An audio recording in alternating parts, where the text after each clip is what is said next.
Good morning, good afternoon, good evening, wherever you are. My name is Lorna Titley.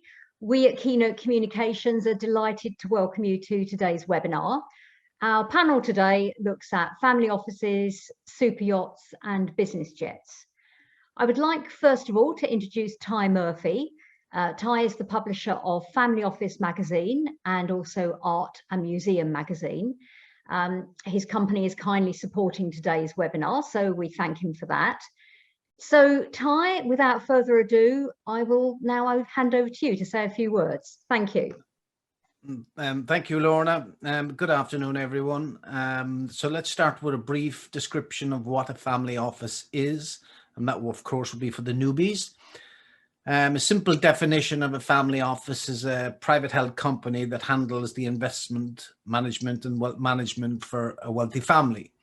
Generally with over 100 million AUM, assets under management.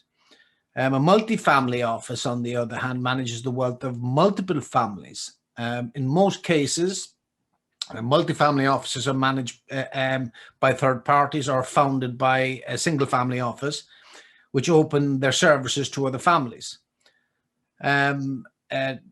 An example of a multifamily office would be the Bessemer Trust, and that's the largest multifamily office in the world, and they're managing over 170 billion of assets under management.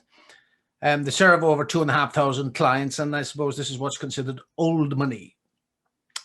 However, the new family offices, the new money family offices, would be Cascade Investments, the family office of Bill Gates, Bezos, Expeditions, of course, that's Jeff Bezos' family office. Bayshore Global Management is the family office for Sergey Brin, co-founder of Google. And then, of course, we have Willett Advisors, the family office of Michael Bloomberg. The one thing the larger family offices that are set up by the tech giants have in common is that they all own super yachts. So that's the brief introduction. Now I'd like to introduce you to your panel moderator, a good friend of mine, Pandora Mavelis. She's the editor of Family Office magazine. There she is. Hello, Pandora. Hello, Ty. And thank you. Yeah, Pandora is an art historian. She's the founder of artandsuperyachts.com. And the director of Pandora Art Services. Pandora's career spans 25 years at board level in the cultural sector, focusing on business strategy, marketing, and education. As a super yacht art consultant and educator training the practical care of onboard art collections, Pandora trains the maritime industry, captains and crew, in understanding the legal, environmental, and handling risks with art in international waters, along with art appreciation and reviews for insurance and other purposes. As the managing director of Bridgman Images, Bridgman Education, and as VP of Global Sales at Artna, Pandora worked extensively with museums, galleries, and auction houses globally, bringing the world's great art collections to the commercial market and institutions. Pandora has worked in art logistics and art forensics. She's the founder of the Art Due Diligence Group, which safely guides purchasers of high-end value artworks through pre- and post-sale due diligence. And Pandora is a liveryman in the company of art scholars and a fellow of the Royal Society of Arts. Welcome, Pandora. Thank you, Ty, for that very full introduction, and good afternoon, everyone. It's a pleasure to be here. We have this afternoon a 1-hour webinar, which is going to include a 15-minute Q&A. So first housekeeping point, if you would like to ask questions, and I'm sure you will be, the Q&A is there for your use. So please use that and not the chat button. So our topic this afternoon on family offices, jets and aviation really arose because it's very clear now that more and more family offices are replacing some of the services of yacht and aviation management. And these entities can sometimes be SFOs, as Ty has explained, the single family office, or a multi-family office, so a family office looking after 2 or 3 single family offices, or a multi-family office provider. So we do want to bring that distinction out into the debate this afternoon. But it's true to say that both in aviation and yacht management, it's a very, very complex area. We're looking at difficult legislation, We're looking at the modus operandi, which can include health and safety issues. So it is literally, you know, a matter of life and death, and communication, which is absolutely vital. Now, in the yachts and aviation world, like the world I come from, the art world, you know, once you're in there, it's quite a small world. Having said that, communication is vital. And so it is important that all these different constituencies can speak to each other and speak the same language and understand what one another's needs and requirements are.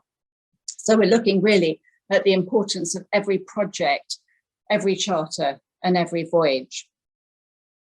I think the complexity of build and operations and crossing frontiers, and again, this also applies to art and art crossing in aviation and on super yachts, this multi-jurisdictional consideration is really, really an important issue for all of us to think about. And we're going to bring that into the discussion this afternoon.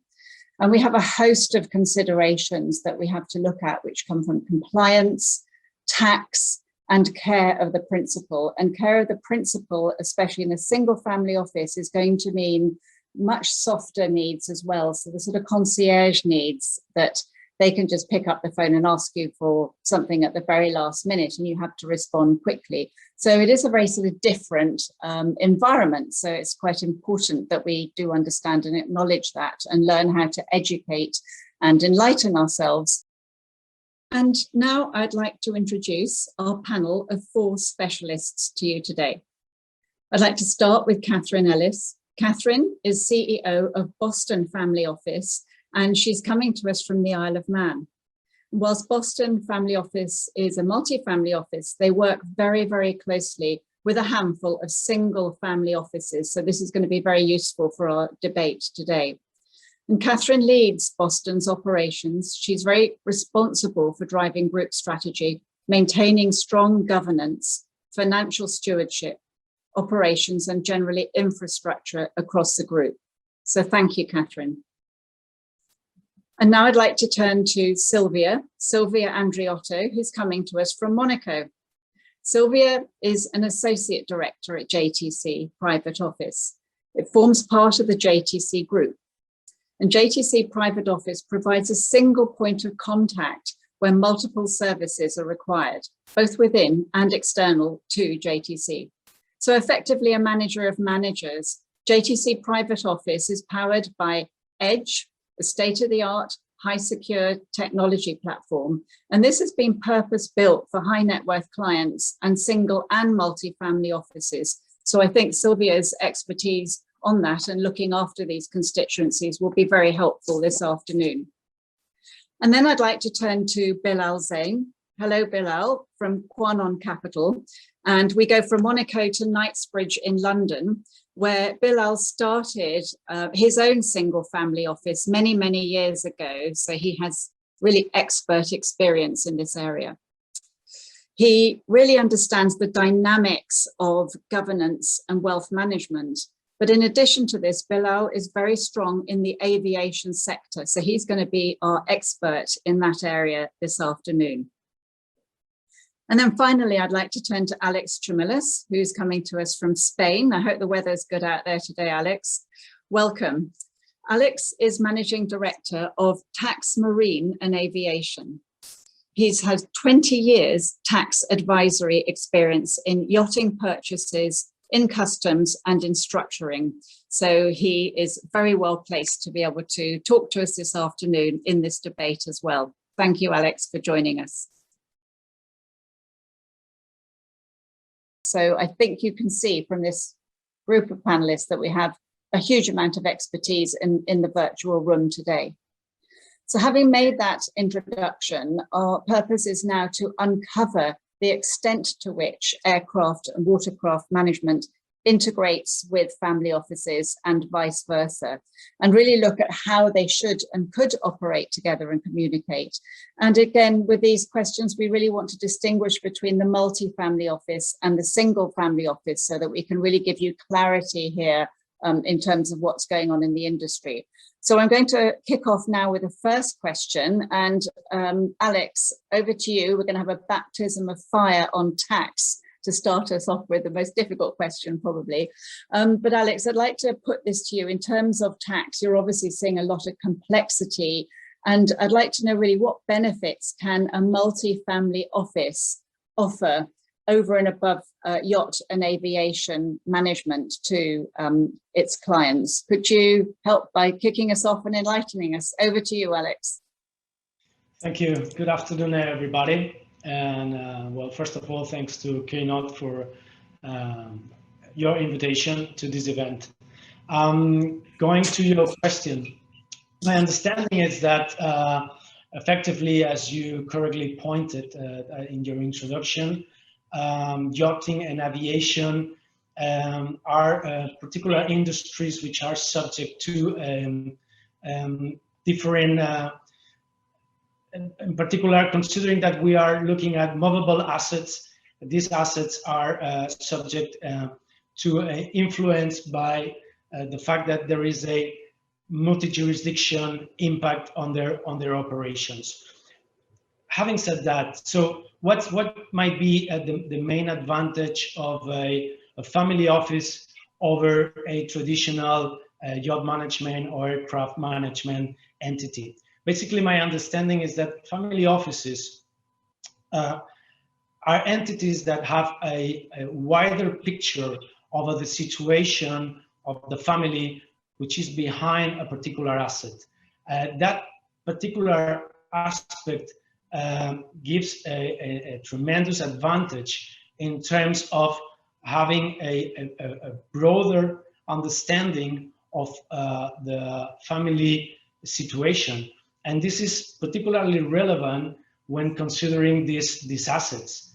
We must bear in mind that probably a traditional yacht management or aircraft management probably have a restricted vision of the asset, which do not include other particular aspects related with the owner or the family that could have an impact on the asset itself, in particular when considering taxation. So yeah, definitely, I think family offices have provide an additional advantage on the management of these assets based on that particular knowledge of the client situation. Thank you, Alex. That's really helpful overview. Katherine, Ellis, I wonder, Katherine, if I could turn to you now, because I know that you've had a lot of experience in this area and you might have a couple of anecdotes, anonymous anecdotes to tell us. Could you help enlighten us on how you see the multifamily office benefiting in the yacht or aircraft management area? I think, yeah, well, same with Alex. I think a similar view that whilst single family offices will absolutely be focused on the principal or the family that they're looking after, the ownership of very complex movable assets like yachts and aircraft often requires some external influence that comes outside of the expertise of that single family office, who may well be, you know, absolutely qualified and experienced and have the necessary skill set to look after, whether it's the domestic side of the family, whether it's their cash investments or cash-like investments, or potentially property, domestic, commercial, that sort of things. They might not necessarily have the experience to look after, manage from a safety, security, tax, VAT, legal and other considerations, the luxury asset part of the portfolio. And so I think while single family offices will absolutely understand what the desires and what the intentions are for the principal, they often will need to bring in external specialists to manage those sorts of assets. And this is where both multifamily offices, tax advisors, yacht management businesses, but also other external specialists, whether it's finance, insurance, banking. I think that's where a multifamily office or certainly a business that can coordinate all of those necessary parties to ensure that ultimately the family that's behind the ownership of the asset is able to enjoy it, use it safely, securely, and protect the value of that asset for whether it's future generations or for the lifetime that the family's going to own it. And we've seen this go very well, where you've got one point of coordination and you've got very clear lines of responsibility between all the various parties. But we've also seen it go wrong, where you might have, and in fact a particular, definitely anonymized incident was a family that were operating a very large commercial super yacht, and this was predominantly Mediterranean operation and entirely commercial. So there was a yacht manager, all of the necessary parts were in place, and from a VAT and tax perspective, the structure was robust. However, the principal decided to change the use of that vessel, and for a extended period of time wanted to operate the vessel as a private yacht. And so the family office made certain decisions which absolutely suited the principal and were aimed to ensure that the principal could use the vessel in the manner that he wanted to, without necessarily involving the broader team. So there were certain decisions made that suited the family and suited the period of time that the owner wanted to use the vessel in a private manner, without involving a lot of the other parties. And unfortunately, what that led to was some VAT and tax issues later down the line because of the change of use without involving the necessary authorities. There were some issues around the licensing and regulation of the vessel. Again, something set up to be a commercial charter vessel, switching to a completely, change of use requires quite some planning and thought around the implications.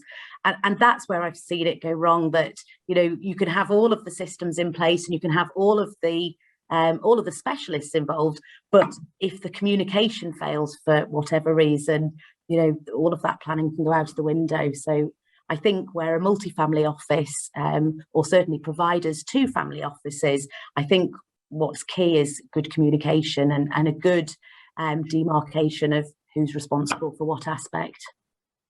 Thank you, Katherine. I think that's really important. So we've had sort of communications, we've had that overview, and then we have the expertise. And it's a really great example from yacht management. So Bilal, with your experience in aviation, perhaps you can give us your perspective on this same question. Mute. You're mute. You're on mute. We'll see if Bilal can pick up. If not, we'll go on to Silvia first. Are you there, Bilal? No, Silvia, let's... Oh, you're back. You're with us. I was just going to go on to Silvia. That's okay. Well, Bilal, we missed that, I'm afraid, because it was on mute. But please just do tell us about your experience in the aviation side. Perfect. Voice, your volume needs to be up. Yeah, so both, Your volume, Bilal, is too low. I don't think people can hear you.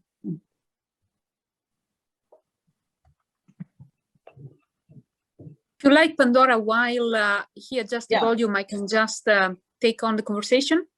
Thank you. Yeah, I just wanted to say, representing JTC Group, JTC Group is a large trust and corporate service provider. And among all our services, we created a private office division. And that's why I think, obviously, you kindly invited me to participate to this interesting conversation. So within JTC Group, we decided to create a private division for our elite clients, right? And this private office division has the aim of assisting clients, acting like a multifamily office, if you like. And in fact, the distinction that was made in the very beginning, I think, is crucial. A single family office is obviously taking care of the affairs of a single family, or sometimes it's also just an individual, but often is a family, and hence the name family office, right? Whereas a multifamily office can assist a number of families or a number of individuals, right? Because often these individuals are either global families or global entrepreneurs that have affairs in various jurisdictions with cross-border issues, if we can call them issues or affairs, right? So we want basically to give a high-level assistance on different levels, on the funds administration, corporate structuring, but also, and here I link to the subject of the conversation, often these families or individuals, they have they own luxury assets such as yachts, or they have a private jets because they often travel and they obviously need a vehicle available to travel when desired, right? And in order to manage these assets, you need a certain specific expertise. And in fact, at JTC Group, we have a marine and aviation division with professionals dedicated to this type of specific assets, because often we think that it's just an asset, right, and can be handled like any other type of asset. But actually, there is a specific domain and expertise needed to be able to handle a private yacht. Even just, for instance, for the purchase of the yacht, you want a special expert. For the sale of the yacht, you want a specialized broker, right? And at JTC Private Office, we are used to interact and we can speak the same language of these experts. That's why our clients are very comfortable in basically let JTC Private Office handle their affairs, like acting like a multifamily office, if you like. Yeah, it's a private office division, if you like, but we can create some type of parallelism with the multifamily office management, if you like. And as an example, for example, it comes to my mind a client that wanted to own his private yacht for the first time and had no idea of the yachting industry. So we were able to introduce him a little bit to what does it mean to own a yacht. And often, you know, clients, the first question they have to answer is whether they want to own just the yacht for a private use or if they want to give it for charter, because this changes completely the perspective on how you will manage the yacht. Because if it is for charter, basically you can allow other families or other individuals to use your yacht. And this chartering needs also to be administered. If it is under the management of a family office and the family office has in-house the expertise and the professional used to handle this type of assets, fine. But otherwise, as correctly Katherine said before, there is the need of outsourcing these services to professionals like JTC Marine Division or experts in general that can handle this specific type of assets. Thank you, Silvia. That's very helpful. Bilal, are you able to speak now? Have you got your volume up? I hope so. I'll try. So, yes, speak loud and clear, then I think we'll just about be okay. Sure. So, I mean, first, I mean, thank you all. I mean, Ellis, Katherine, and Silvia have really covered very important aspects of the clients, because at the end of the day, it's an experience for the client and the family. The first job of the family office is first to understand the family and the needs of the family. It could be the commercial, it could be for business, but for leisure as well. Speak up. Yeah, sorry. These are assets that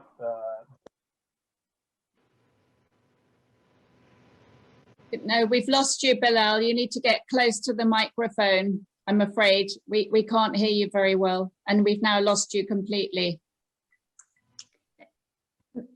Maybe start again what you were saying, Bilal, and just give it one more try from the start.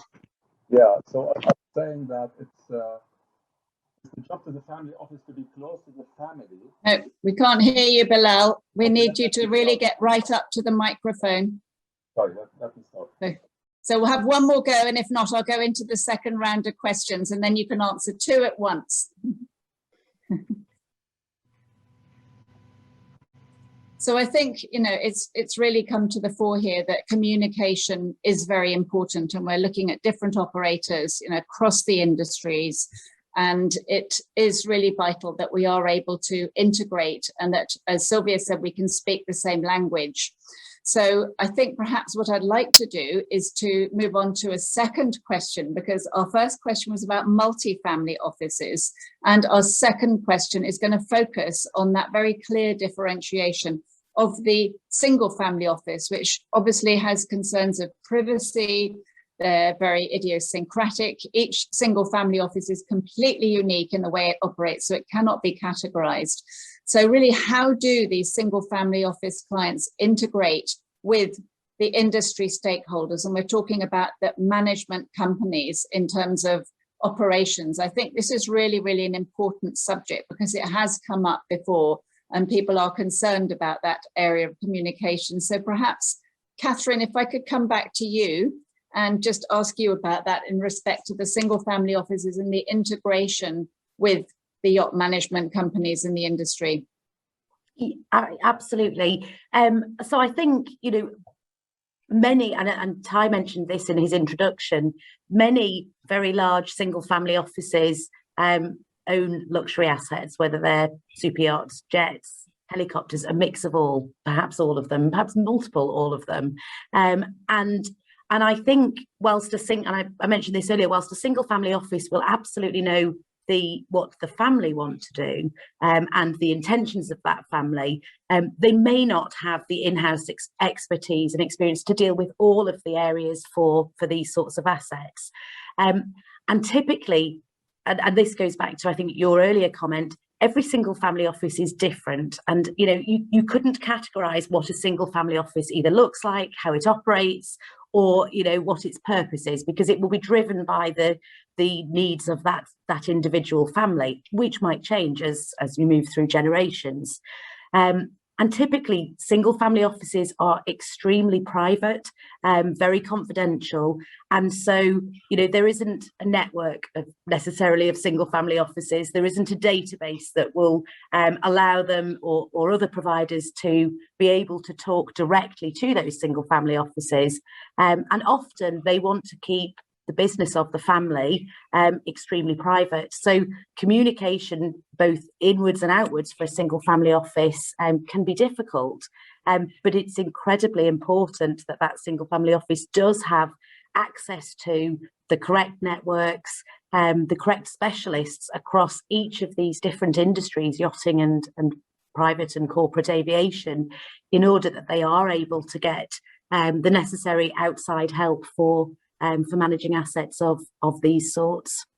All right, thank you very much, Katherine. Bilal, perhaps can we try you again now? Yeah, I've changed the system. So I have two questions to answer, Bilal. Yeah. Multi-family offices and single family offices. Sure. So I'll start with the single family offices. The first objective, obviously, of the family office is to serve the family. So it's I have to compare it to the stewardship versus, obviously, agency between the single family office or the multi-family office or the providers. The most important part of the single family office is to look after that particular family and to keep their priorities and as well to serve them and to protect them.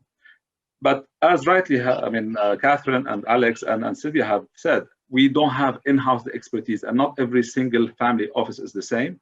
You might have larger, smaller, but definitely no matter how large a single family office, this is a particular specialized service and asset. It's a moving asset. And by nature, it's a moving asset and it's a moving goalpost as well on the legalities. I know few family offices, they do that as a business, then that becomes a different, obviously different beast. If you are running the private jet as a business, it becomes a business as opposed to serving the family. The first thing is to understand that asset. What is it going to be used for? First is to be enjoyed by the family, and they don't want to be part of the pain. Someone has to take the pain from them within the confidentiality metrics that it was mentioned, but as well within the best approach in terms of the service, the quality, and the price. It has to go all together. The one thing for the aviation that's slightly more important, it's the business use as well as the commercial use possibly, and the leisure. Recently, I've seen a shift from, possibly 60-40, so 60% business use to 40% leisure and commercial. With the pandemic, it's shifted the other way around. It's now 80–90% leisure use and personal use versus commercial and business. So that will change with time. So the family office has to definitely reach out to specialists, but the family office needs to be able to benchmark and work with many, so that, I mean, we know that we are getting the best in class. And yes, we have to reach out to either multifamily offices or directly to the experts in the domain. The last thing that the family office wants to have is the liability sitting on our desk when it comes to taking what I call a shortcut. So one thing the family office should not be doing is a shortcut. It's a moving goalpost. We need to scrutinize the service. We need to make sure that it's being updated regularly, but we need to make sure as well that it's appropriate to the family. So these are the three main key ingredients. Thank you, Bilal. Yeah. Thank you, Bilal. I think we've all seen examples where, you know, significant family offices with billions of pounds worth of assets under management have tried to save money and come a cropper, and it's just incredible. And as you say, moving artwork and anything across borders. I mean, I know from my world, moving artwork across borders has caused 8 figures worth of damage just by, you know, just taking it from one territory into another. And the same obviously applies to these other assets. So it is really, really critical. And a lot of these issues can be tax issues. So perhaps I should come back to Alex now and say to you, Alex, perhaps with the single family office hat on, how do you see the single family office integrating with, say, yacht and aviation management, and where has it gone wrong from a tax perspective? Well, right, tax perspective. Well, hopefully we hope that everything goes right. But yeah, it's true that sometimes we have bad experiences. I guess the first thing is that, as Katherine mentioned before, regardless the privacy that surrounds single family offices, it is true that at some stage it will be necessary, you know, to interactuate with a specialist based in certain jurisdictions, and therefore it is necessary to keep this relationship with you know, experts outside the organization, because all the knowledge is impossible to keep in house. But having said that, we understand that the particularities of yachts and aviation and aviation involves that we would say there are 2 different situations here. Probably one part which is much more related with aspects surrounding the family, like, for instance, aspects related with the transfer of these assets into next generation, considering inheritance tax issues, or aspects related with the residency of the ultimate owner, and therefore affecting or considering aspects like corporate foreign controlled entities. These aspects, we would say that probably are much more handled in-house by the family office. However, at some stage when we enter into the arena, into the field where these yachts are currently operating, and I'm speaking now from my perspective in the Met, it is necessary that the family office ends dealing with an expert based in one of the jurisdictions where the yacht is located, right? So at that stage is when local experts, we can provide an value added in terms of necessary or appropriate setups for the commercial operations of yachts, in the event that these yachts are operating on the charter structures, or we must consider the particularities in place in one particular jurisdiction, for instance, with a particular customs regime, how is enforced in that jurisdiction. So I would say I would distinguish two big areas. One which is probably much more related with the family itself, with the structure which it is put in place for the management of the different assets, luxury assets owned by the family, and another area which is probably much more related with particular situations that might occur while the yacht is operating in a particular jurisdiction. And having said that, just to stress, for instance, that yeah, it's sometimes you that links back with I come back with what Katherine mentioned before, I guess, which was communication.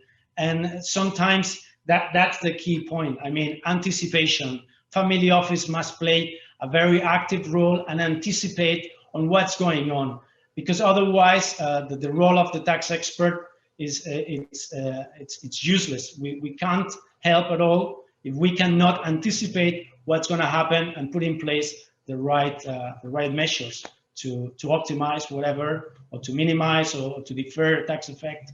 You understand? And I think, Alex, that also means having fair warning, because you can't just announce that you're going to make a change and then just do it. You have to have fair warning to actually plan that forward, don't you, as well? So I think that's very important. Silvia, perhaps we could ask you now about sort of family offices. And one of the questions that cropped up was really where their sort of the distinction between where their responsibilities end and maybe yacht management would start. And that sort of plays into this question of single family offices. Perhaps you could answer that and our first question at the same time. Yeah, in fact, I read the question, Pandora, thank you. I think it's a very accurate and very good question. Well, in terms of responsibilities, if I take, for example, JTC private office division, okay, well, a JTC group in general, we have in-house expert, okay? So we don't need to look for external third parties. But if I take the example of a single family office that doesn't have the professionals in-house and look for the third party advice or the third party intervention, well, it depends really on the specific task that is asked to accomplish. In the sense that if we ask, for instance, to, I don't know, have a brokerage yachting company to be responsible for the chartering of the yacht, obviously that specific request, the specific task, it will be in the contract, in the chartering contract, it will be defined who has the responsibility of the task, right? I think it's a contractual negotiation that you enter into in the beginning with the third party. So the single family office obviously outsources to a third external expert party something, no matter the task, and in the contract with this third party will be defined who has responsibilities. But it comes natural, to me, it's natural to say that obviously outsourcing to a third party, you want the third party to take responsibilities for his for each area of expertise, obviously. So this is my answer to the question. Very accurate question, by the way. Thank you. Great. Okay. No problem. Time is marching on, and so we've got a few questions that have come through. So I will sort of plow on with those if that's okay.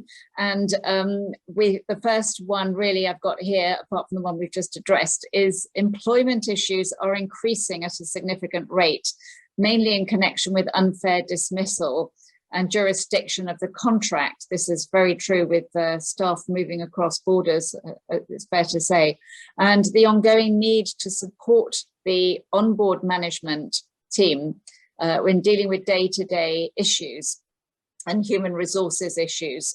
And so the panel has so far focused on asset management and carrying out the wishes of the UBO, the ultimate beneficial owner.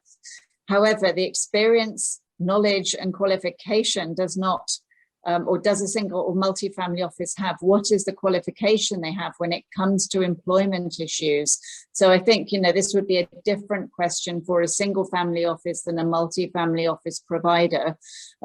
Perhaps, Bilal, can I come back to you with this, and then we'll sort of do the rounds again. But you have obviously set up your own single family office, and you've had to deal with HR and employment issues. Perhaps you can enlighten us a bit here and see where that integration again with the management companies would come in. Exactly. I've seen families that have done the what I call the in-house recruitment of the crew. Highly unrecommended. I mean, usually it should go with the operating entity that is operating either the aircraft or the yacht, and that's properly managed as well. It has some specific requirements because of tax, location, and management of all the crew. So the recommendation definitely to have a specialized HR department, and in this case, it's the operator who have that expertise. And in this case, I don't know about you, the multifamily office, but it has to be the operator who are employing the crew because they have to manage all of that. Ultimately, when you change operator, and it happens, and I've seen that happening, you will move the crew across, and that's something that you will consider as well.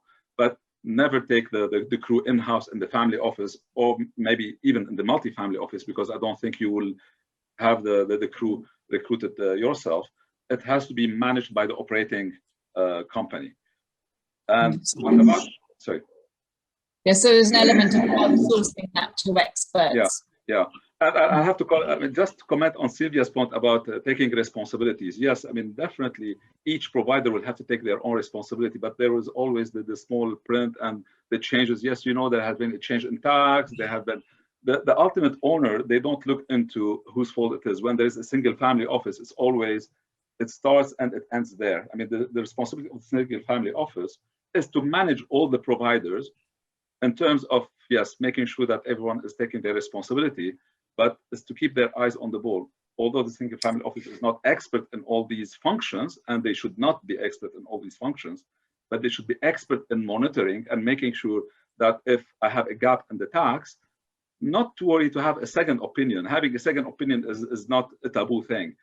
Always make sure that you are well covered, and same for all the other aspects of the services. Having a second opinion, having a benchmark. It's like running any other wealth assets. You have to have a benchmark, you have to have a comparative, and you have to keep on reviewing that regularly so that we're not in a position where Silvia said, I mean, they're trying to take the responsibilities, but as well trying to avoid taking the responsibility. I 100% agree. If I can stress and just rephrase my point, obviously, the family office hold the reins is like is the one that obviously manages also third parties, right? So ultimately, if something goes wrong, the principal looks at the responsible of the family office, if it is the COO, Chief Operating Officer, or the Chief Investment Officer, that for sure. My point was more when there is a specific task to be outsourced, a very specific one, then there are contractual clauses, obviously, where you set where the responsibilities are. But I agree with you, Alex, obviously is in the hands of the family office to hold the reins of all the third parties that the family office selects as partners. Thank you, Silvia. And then this kind of leads rather nicely into another question which has come up, because I think here now we're talking about standards and best practice, which is obviously vital. But we've had a question, how do family office professionals, that is, get trained regarding communications between the client and the yacht management company? And how do they keep those sort of up to date and appropriate? And Katherine, I mean, I know you've worked with a lot of those offices. Maybe that's something that you might address as well. That's great. Thank you, Pandora. I think in terms of training for professionals, I think there probably is quite a difference between single family offices and multifamily offices. And in my experience, a lot of professionals at a single family office level are often professionals that have been in general practice and have moved out of practice to look after a sole family. So, for example, partners, senior management and directors at law firms, accounting practices, other consultancy, real estate consultancy that have moved out of practice to look after a sole client. So often the training of professionals at single family offices has already happened, because they would be in most cases, a relatively senior team that looks after that family. for a multifamily office, and I can talk on behalf of Boston and what we do in terms of training, most multifamily offices will be regulated in some way. So whether that's through FSA, FCA regulation or further afield regulation. And as part of that regulation, it is, you know, the onus comes under the license requirements of that business to ensure that their staff have appropriate training, and not just initial training, but continuous training, whether that's through professional qualifications, whether it's through specific industry training, depending on which department or which section in the business that they're looking after. And for our business, we're relatively small. We have just over 50 people across 3 jurisdictions, so not as big as some of the other businesses represented on the panel, but our training is very much suited to our client base. So, you know, we look at our client base and how that client base moves in terms of concentration of, my lights have gone off, sorry, concentration of either assets or location of clients, and then we fit the people and the training around that client base, but extremely mindful to ensure that we do have adequate training. But one thing I would say, and it kind of links to this point around how can you ensure you've got the right training, we also are very disciplined around stopping our service where it steps outside of our expertise and the necessary skill set we have within the business. And when we need outside assistance, whether that's for employment, I spotted the question on employment, whether it's for asset management, whether it's for legal or tax, you know, we are extremely disciplined that we must seek external advice or consultancy, or, you know, outsource part of the overall business that we're trying to look after to ensure that we ultimately do protect the client's interests and the assets within the necessary regulation. Thank you. And that is really showing how you would really know that the family office is getting best advice, so you would know where to stop. And from your own sort of executives and people working from your own in-house resources, you would then know when and where to find external resources. And I think that leads very nicely into another question, which is how does the family office know that they're getting the best advice, which of course you've answered from your perspective, for investment on their asset as opposed to speaking to suppliers and other providers. So it's looking at really getting the best fit. And I suppose if we're looking at tax, perhaps Alex, I could pose that question to you about how would the family office know that they were getting really good advice, and I guess impartial advice to the right standard? Well, that's a difficult question to know what's the level of the quality of the advice that you are receiving. I presume that in particular in the yachting and aviation sector, the community of experts, it's quite reduced. So my understanding is that there is a group of experts out there which somehow have a reputation in place, and I understand that family offices, well, as any other stakeholder or player in the market, so would seek their own, you know, references to see which is the best advisor that can reach in order to get opinion on a particular matter. But it's true that it's difficult to say, frankly, in my view, that you can get some sort of guarantee or which is the level of the advice that you will receive. Again, I said, I guess reputation, it's probably the main business card that, you know, present one particular expert in the market, and maybe it's that what makes that you know, the different entities of family offices involved in the market, they are looking for these experts. It's difficult to give a conclusive answer to your question. It was another question came up on that about someone saying that they'd argue a lot of third-party advisors and providers are aligned to certain suppliers. which we see a lot perhaps in private aviation. And so service provider being agnostic is getting harder to source as the competition is so fierce. I don't know, Bilal, what you would say to that. Well, definitely the competition is fierce, but it's a small, still it is a small and almost incestuous environment. So in terms of first, I mean, there are two parts to it. The tax is too technical, but at the same time, yes, it's easy to benchmark. But the worst case scenario, as I've said earlier, you take two opinions, and usually you should be okay, satisfied. You keep on monitoring. There's another tool which is available for the families, and which is a very, unfortunately, powerful tool, is the word of mouth of the other friends and families. I mean, bad news travel fast. So if you had a bad service from someone, you'd know immediately about it. If you have a good service, again, you'll know about it immediately. However, the ongoing operation is something possibly, I mean, for the multifamily office is important. It's governance. So you have to make sure that you have a proper governance in place. So wherever contract you have signed, you have to make sure that you have checks and balances. And no one is expert in everything that we do. Bring in the expert to do the audit as well to the process that you're doing. Would it be on the technical side? Would it be on the operational side?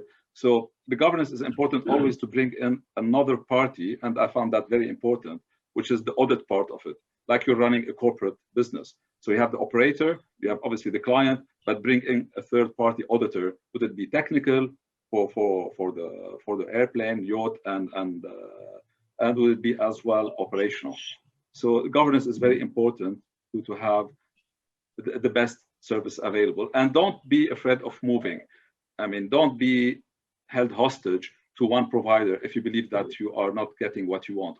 If there is a problem, it's a challenge for the single family office because of the short. I mean, we don't have resources, so it's going to be a project that we need to manage. But I mean, take it like a man and move to another provider if you have all the ingredients to say that there's something that is not working. And it's having that ability to know when you should be doing that. And that's a skill in itself, isn't it? Yeah. One of our questions was, in fact, about skills. And we have another question that sort of relates into training the principal of the family office. So I mentioned earlier about some last minute requests and people needing things yesterday and how that impacts safety, good operations and compliance right across the board. So we have the question on that is, how do we educate the family office principal on the need to take proactive actions to mitigate these types of possible risks that may arise if you don't give the staff or your family or multifamily office fair warning if you're a principal? Silvia, perhaps you could advise us on that. Do you advise your family office principals? Well, very, very good question. So advice is not the word that I would use, but maybe something interesting for the audience that I came across recently is, you know, there are universities, very high level universities such as IMD Lausanne in Switzerland, that they have specific courses for principals of family offices in order to educate them on how to establish at the best the family office accordingly with their visions, accordingly with their principles, accordingly with their plans for success and next generation, you know, succession planning, etc. So there are very, very interesting, if you like, institutions that provide specific courses for principals of family offices, really for the ones that are actually, in the end of the day, clients of multifamily offices. So they have the possibility to attend courses to learn everything about, if they are not expert, I don't know, in a specific domain. Actually, the university itself created a specific course for, the course is called Global Family Business. And when I came across that, I immediately reached out to the professor there and they wanted to know more. And actually it was very interesting also to learn that the definition of family office is something very still very vague. So it's difficult to come up with a proper definition of single family office or of multifamily office, right? But here we could write a book about this. I mean, it's very, very interesting question. But there are courses actually to educate principals, yes. Okay, thank you, Silvia. That's really helpful. We should share those with everybody. So another very interesting question. We only have a few minutes left, but it is a good one. Do you see the digitization of yachts and jets as important data to inform the family offices in real time about what is happening to their assets? And do you have any examples of those? And I think the digitization of everything, you know, in terms of yachts particularly, we've seen Motor Yacht Go that had to, in a controlled way, crash into the barriers in Saint Martin because the captain could not override the digital systems within. So I think this digitization is important to look at from all sorts of perspectives, as well as the data perspective. Is there anyone on the panel that would like to answer that question? Raise your hand. Okay, Bilal, go for it. Yeah, I mean, you have to be careful here between digitization and over digitization from, again, the end user point of view. What I always request from the operator, in my case, is to have the app that we can trace, I mean, the vessel where it is, which is very important from from an owner or from the perspective of the family. But you have to give only enough information that will be beneficial to the family, but don't over give them the information that will make them either worry or getting involved in operational things that they have no particular either expertise nor say in it. So yes, digitalization is very important. You have to have all these applications now that you have, and they are very handy. That applies as well from the operational perspective, as well from the management of the whole vessel or asset. On the other level of the family office, you should have, yes, digitization of the reporting on the financials and all the other operation aspects. Yeah, that's very important as well. It's too late when you receive a report 2 months down the line about what happened 2 months ago, then you cannot track what happened from an auditing perspective and then from an operation perspective. So yes, digitalization, I'm pushing hard, and different providers are at different stage now of how technically they are able to answer that need. But it's getting it's getting better by the day. All of them are improving their platforms. Okay, thank you, Bilal. That's great. We have about 3 minutes. So I have another question about changes to cybersecurity recommendations. And I think cybersecurity is something that is affecting us all and is becoming a real issue. So I think it is an important question to raise with a couple of minutes we have left. And really, the IMO recently made changes to the recommendations with regards to both crew and the yacht itself. So what measures have family offices taken to ensure their clients' assets and information are protected?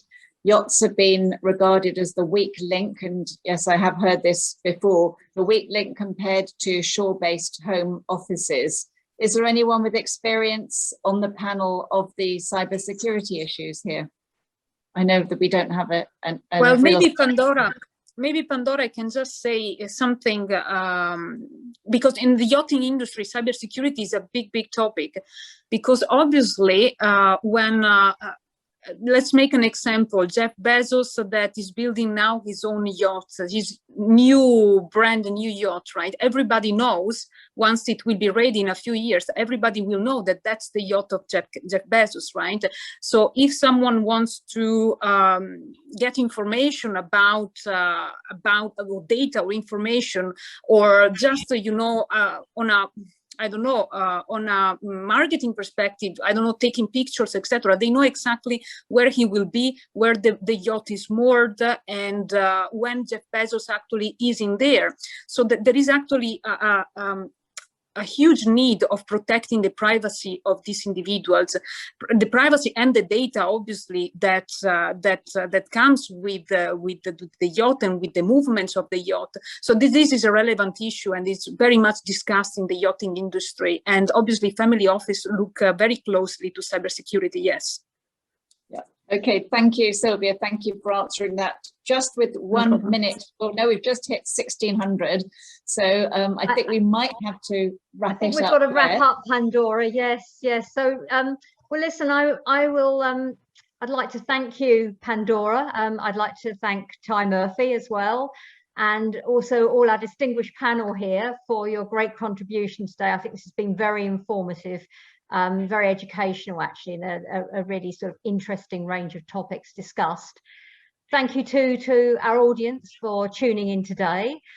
Please bear with us, everyone out there, while we obtain permission from our great panel here today before we send out the recordings of today's webinar. We'll automatically send these out to you as soon as we can. In the meantime, let us know if you've got any suggestions or comments for future events that you might like us to get involved with. If you're interested in speaking or sponsorship opportunities, then please get in touch with us. Meanwhile, we'd like to thank you once again, everybody, for your contribution, and I hope to see you all again soon. Thank you very much. Thank you, Lorna. Thank you, everyone. Bye-bye. Thank you very much. Thank you. Thank you. Bye-bye. Bye-bye. Good morning, good afternoon, good evening, wherever you are. My name is Lorna Titley. We at Keynote Communications are delighted to welcome you to today's webinar. Our panel today looks at family offices, super yachts and business jets. I would like first of all to introduce Ty Murphy. Ty is the publisher of Family Office magazine and also Art and Museum magazine. His company is kindly supporting today's webinar, so we thank him for that. So Ty, without further ado, I will now hand over to you to say a few words. Thank you. Thank you, Lorna. Good afternoon, everyone. So let's start with a brief description of what a family office is, and that will, of course, will be for the newbies. A simple definition of a family office is a private held company that handles the investment management and wealth management for a wealthy family. Generally with over 100 million AUM, assets under management.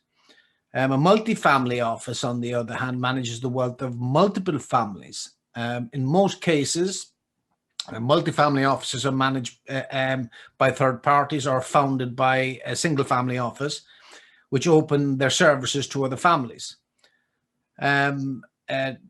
An example of a multifamily office would be the Bessemer Trust, and that's the largest multifamily office in the world, and they're managing over 170 billion of assets under management. They serve over 2,500 clients, and I suppose this is what's considered old money. However, the new family offices, the new money family offices, sorry, would be Cascade Investments, the family office of Bill Gates, Bezos, Expeditions, of course, that's Jeff Bezos' family office. Bayshore Global Management is the family office for Sergey Brin, co-founder of Google. And then, of course, we have Willett Advisors, the family office of Michael Bloomberg. The one thing the larger family offices that are set up by the tech giants have in common is that they all own super yachts. So that's the brief introduction. Now I'd like to introduce you to your panel moderator, a good friend of mine, Pandora Mavelis. She's the editor of Family Office magazine. There she is. Hello, Pandora. Hello, Ty, and thank you. Yeah, Pandora is an art historian. She's the founder of superyachts.com. And the director of Pandora Art Services. Pandora's career spans 25 years at board level in the cultural sector, focusing on business strategy, marketing, and education. As a super yacht art consultant and educator training the practical care of onboard art collections, Pandora trains the maritime industry, captains and crew, in understanding the legal, environmental, and handling risks with art in international waters, along with art appreciation and reviews for insurance and other purposes. As the managing director of Bridgman Images, Bridgman Education, and as VP of Global Sales at Artna, Pandora worked extensively with museums, galleries, and auction houses globally, bringing the world's great art collections to the commercial market and institutions. Pandora has worked in art logistics and art forensics. She's the founder of the Art Due Diligence Group, which safely guides purchasers of high-end value artworks through pre- and post-sale due diligence. And Pandora is a liveryman in the company of art scholars and a fellow of the Royal Society of Arts. Welcome, Pandora. Thank you, Ty, for that very full introduction, and good afternoon, everyone. It's a pleasure to be here. We have this afternoon a 1-hour webinar, which is going to include a 15-minute Q&A. So first housekeeping point, if you would like to ask questions, and I'm sure you will be, the Q&A is there for your use. So please use that and not the chat button. So our topic this afternoon on family offices, jets and aviation really arose because it's very clear now that more and more family offices are replacing some of the services of yacht and aviation management. And these entities can sometimes be SFOs, as Ty has explained, the single family office, or a multi-family office, so a family office looking after 2 or 3 single family offices, or a multi-family office provider. So we do want to bring that distinction out into the debate this afternoon. But it's true to say that both in aviation and yacht management, it's a very, very complex area. We're looking at difficult legislation, we're looking at the modus operandi, which can include health and safety issues. So it is literally, a matter of life and death, and communication, which is absolutely vital. Now, in the yachts and aviation world, like the world I come from, the art world, once you're in there, it's quite a small world. Having said that, communication is vital. And so it is important that all these different constituencies can speak to each other and speak the same language and understand what one another's needs and requirements are. So we're looking really at the importance of every project, every charter and every voyage.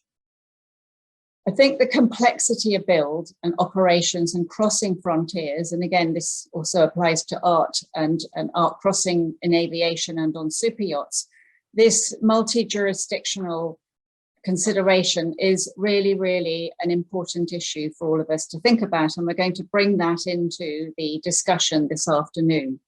And we have a host of considerations that we have to look at, which come from compliance, tax, and care of the principal. And care of the principal, especially in a single family office, is going to mean much softer needs as well. So the sort of concierge needs that they can just pick up the phone and ask you for something at the very last minute, and you have to respond quickly. So it is a very sort of different environment. So it's quite important that we do understand and acknowledge that and learn how to educate and enlighten ourselves